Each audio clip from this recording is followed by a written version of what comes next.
A very good afternoon, everyone.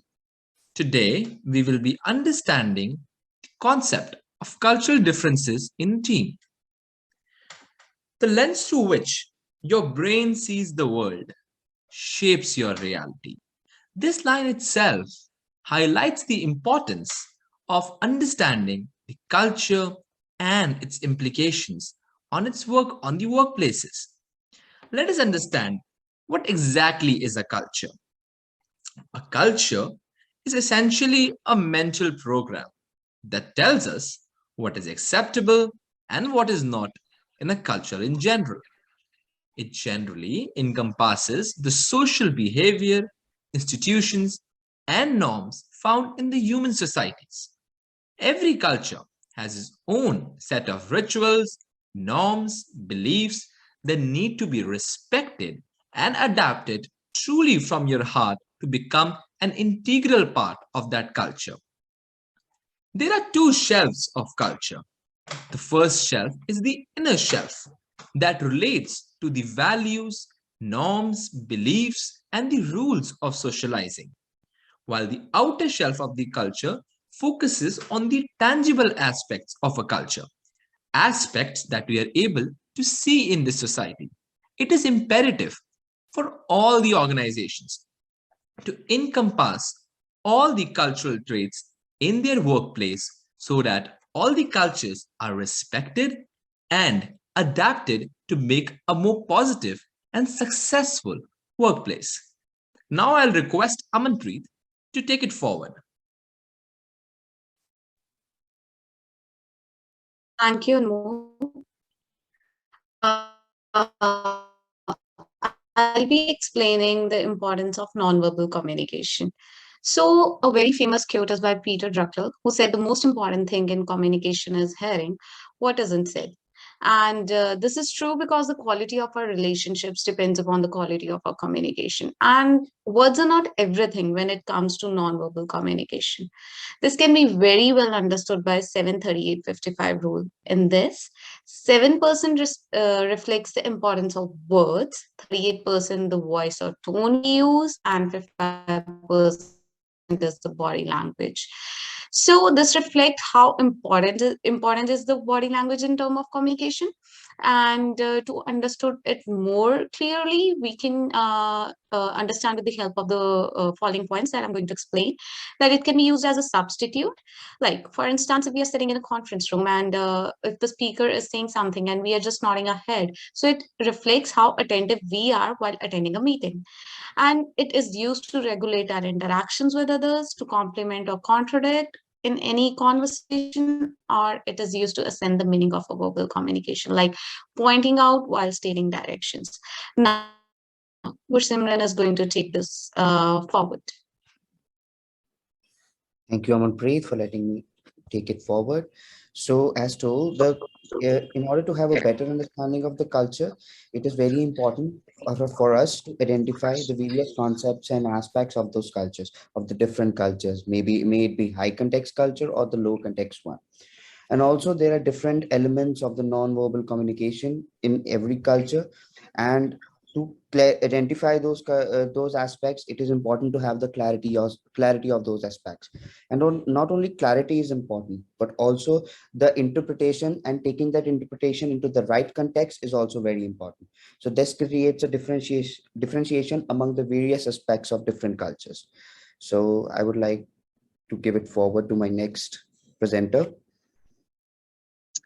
Thank you, Gursimran, for letting me in. And here I'm going to describe two important factors of this chapter, and that is high context culture and low context culture. So let's start from the high context culture at first. So basically, whenever we talk about high context culture, it includes communication that use words, meanings, tones, and different kind of things in the messages, and not just about the words. So in here, communication is always indirect, like people always used to pay around the words, and harmoniously structured. That means they always try to provide smooth flow of information to each other. So the next point is disagreements are personally threatening For example, if there is any kind of disagreements occur between the team members, they need to resolve that issue immediately as soon as possible, because conflict in this high context culture are more personally threatening. So people start taking things from from their on their egos, which automatically create lot of conflict among other team members. As we can see that personal space is considered more communal. That means we can be more friendly with every team member of the team. For example, if I am a team member with high context culture members, I can sit and stand so closer to them, as physical space is more communal for them. So verbal messages are indirect. As I said earlier, that people always try to play around the words, due to which it creates lot of confusion among the messages, and it takes lots of time to them to resolve that issue. So now let's talk about low context culture. So in low context culture, communication always take place as a dramatic and precise. That means people always talk to the point, and they try to make their point understand to each other member of this of the team very smoothly, and by remaining that point very shortly. So words are highly valued. That means whenever we make team with high context culture people, we always try to make communication by always keep in mind that what we are saying to others, as words are highly valued for them, and they always try to take in consideration that what other team members are saying to them.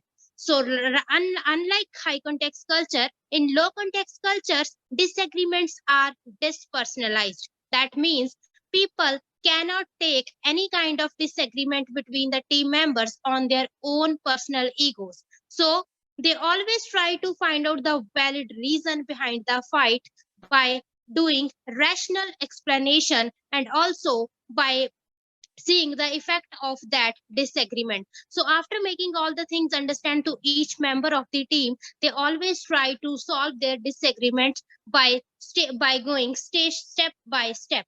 So privacy and personal space are highly valuable. That means we cannot sit and stand so closer to each other, to the team member who belongs to high context culture.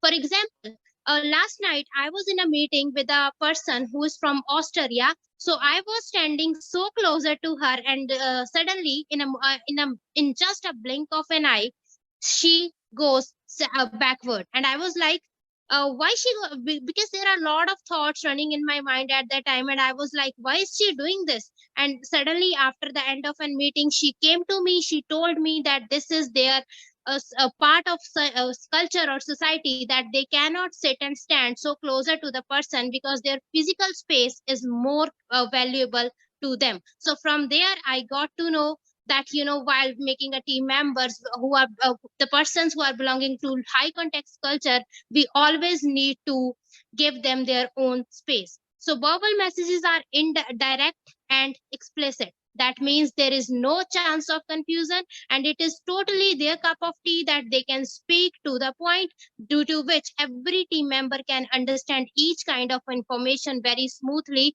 which automatically ensure the success of the firm or the organization, and help them to reach at the zenith point of the success easily. So that's all from my side.